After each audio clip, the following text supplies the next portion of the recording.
6 April রাত 8টা। এই সময়টি কি তবে ইরান আমেরিকা যুদ্ধের মোড় ঘুরিয়ে দেবে? যখন সারা বিশ্ব ভাবছিল ইরান আর আমেরিকার সংঘাত যে কোনো সময় পরমাণু যুদ্ধের রূপ নিতে পারে, ঠিক তখনই মার্কিন প্রেসিডেন্ট ডোনাল্ড ট্রাম্প দিলেন এক চমকপ্রদ ঘোষণা। ইরানের অনুরোধের প্রেক্ষিতে দেশটির জ্বালানি স্থাপনায় হামলা স্থগিত করার সিদ্ধান্ত নিয়েছে হোয়াইট হাউস। ট্রাম্পের এই ইউটার্নের পেছনের রহস্য কী?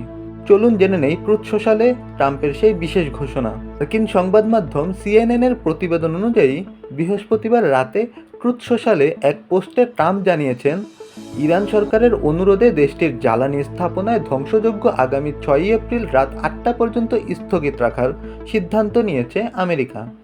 এর আগে ট্রাম্প শুক্রবার পর্যন্ত সময় দিয়েছিলেন, কিন্তু এখন সেই সময়সীমা বাড়ানো হয়েছে। ট্রাম্প আরও যোগ করেছেন যে ইরানের সাথে বর্তমানে আলোচনা চলছে। তার মানে কি পর্দার আড়ালে বড় কোনো সমঝোতা হতে যাচ্ছে? সামরিক বিশ্লেষকরা মনে করছেন ট্রাম্প এখন সময়ের জন্য অপেক্ষা করছেন, একদিকে জ্বালানি সংকট সামাল দেওয়া আর অন্যদিকে ইরানকে আলোচনার টেবিলে বসমানানোই হয়তো তার লক্ষ্য। কিন্তু 6 এপ্রিলের পর কি হবে?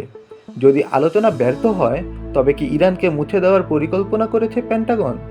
তেহরান কি এই সময়ের মধ্যে নিজেদের প্রতিরক্ষা আরও মজবুত করতে পারবে? এই কয়েকদিন যেন পুরো বিশ্বের কাছে দম বন্ধ করা এক অনিশ্চয়তা।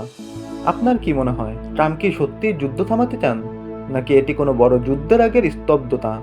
6 এপ্রিলের পর পরিস্থিতি কোন দিকে যাবে? আপনার মূল্যবান মতামত কমেন্টে জানান।